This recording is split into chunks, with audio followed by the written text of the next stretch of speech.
कि विधानसभा की कार्यवाही जारी है, सीधे आपको लिए चलते हैं। हुए कहा था कि जहां खेतों में भरपूर पैदावार हो, जहां कोई वंचित महसूस ना करे, जहां युवाओं में गर्व का भाव हो, जहां महिलाएं सशक्त और सुरक्षित महसूस करें। कल्पना के लिए तो ये ठीक है, मगर आज की वास्तविकता से मेल नहीं खाता। आम हरियाणवी आज की तारीख में उसके दृष्टिकोण में हरियाणा की तस्वीर कुछ और ही है। जहां भरपूर पैदावार हो तो उसे सही दाम नहीं मिलता, जहां भूले भटकर सरकारी नौकरियों की भर्ती हो जाए, उनकी सूची बाहर आती है, लिस्ट बाहर आती है, तो 90% से ज्यादा बाहर के लोगों का नाम पाकर हरियाणवी वंचित तो जरूर महसूस करता है। जहां नशे और बेरोजगारी के कुचक्र में युवाओं को गर्व से ज्यादा निराशा का भाव है, और जहां पर आए दिन उत्पीड़न के मामले बढ़ते हुए मामलों को देखकर महिलाओं के अंदर सुरक्षा और सशक्तता के बजाय बेबस महसूस करती है। ये आज का हरियाणा है। और जो हम अमृतकाल की बात करते हैं, ये एक ऐसा अमृतकाल है जहां पर हरियाणा के अंदर 2014-15 के मुकाबले में उसके ऊपर कर्जा 4 गुना बढ़ा है, मगर क्या उसका विकास दर भी 4 गुना बढ़ा है? बेरोजगारी हम सीएमआई का डेटा नहीं मानते, मगर लेबर फोर्स का अगर 2021-22 का सर्वे उठाकर देखें तो वो कहता है कि हरियाणा में बेरोजगारी का दर 11.7% है, और वहीं पर जो पूरे देश की औसतन थी वो 6.6% थी, दुगनी। हरियाणा में दुगना था। रेवेन्यू डेफिसिट के लिए हरियाणा उन 8 प्रदेशों में रहा 2015-16 से लेकर 19-20 तक, जहां पर लगातार रेवेन्यू डेफिसिट देखने को मिला। पिछले वर्ष के तो हालात ये थे कि जो अनुमान लगाया गया उससे 85% ज्यादा रेवेन्यू डेफिसिट पाया गया। और मैं मानता हूं सबसे बड़ी चिंताजनक बात यह है कि जिसके लिए कोई आंकड़े की आवश्यकता नहीं, और जो इस प्रदेश की परिस्थिति को दर्शाने का काम करती है कि आए दिन कोई ना कोई वर्ग किसी ना किसी मुद्दे पर धरनारत है। आज इस बात से स्पष्ट हो जाता है कि आप सभी का विश्वास खोते जा रहे हैं, और इसका एक मूलभूत कारण है। मूलभूत कारण यह है कि जो आप जिस तरह के आश्वासन दे रहे, जो आपका प्रचार है, वो धरातल की वास्तविकता से मेल नहीं खाता।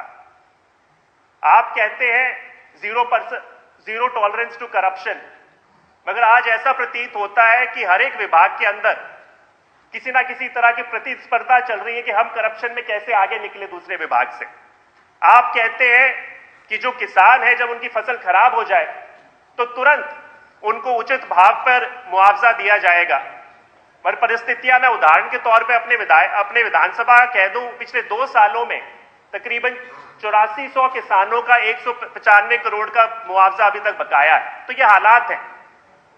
और जिस अमृतकाल, मैं मानता हूं उस अमृतकाल का ऐसा अमृतकाल आएगा जहां पर ये जो अमृत का विष है, अमृत का जो घूंट है, केवल कुछ लोगों के नसीब में होगा। आम जनता, अधिकतम आम जनता के लिए तो ये सही मायने में बेरोजगारी, नशा, भ्रष्टाचार, बढ़ते हुए अपराध का जो एक विष है, उसके घूंट को पीकर उनको संतोष करना पड़ेगा।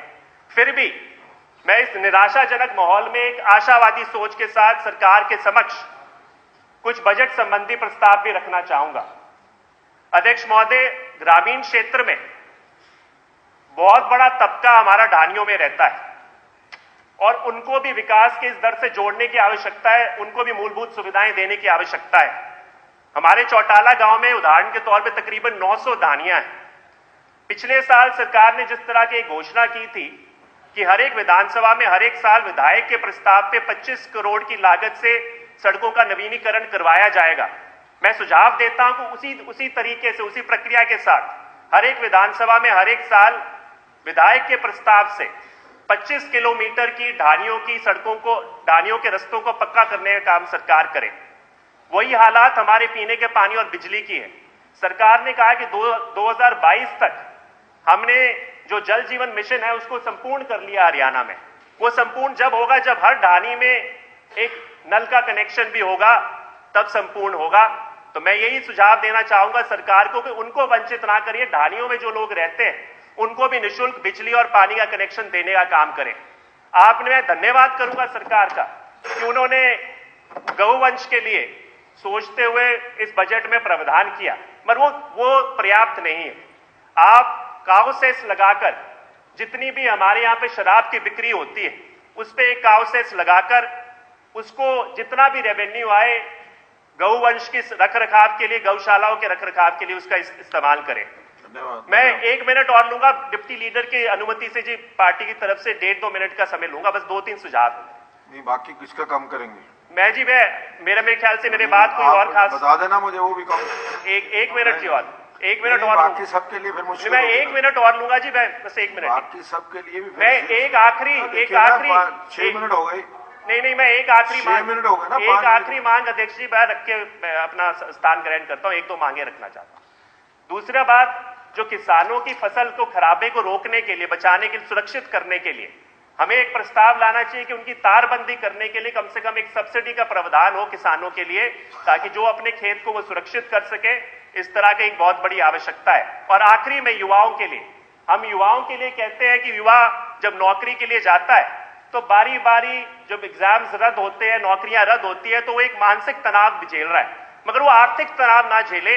तो जितने भी हमारे ये आवेदन करते हैं हम सरकारी नौकरियों के लिए, उनको निःशुल्क किया जाए और हर एक जिले में यूथ हॉस्टल की सुविधा दी जाए, ताकि कभी भी वो एग्जाम देने जाए कोई नौकरी के लिए, उसको लिए जरूरत हो रुकने की।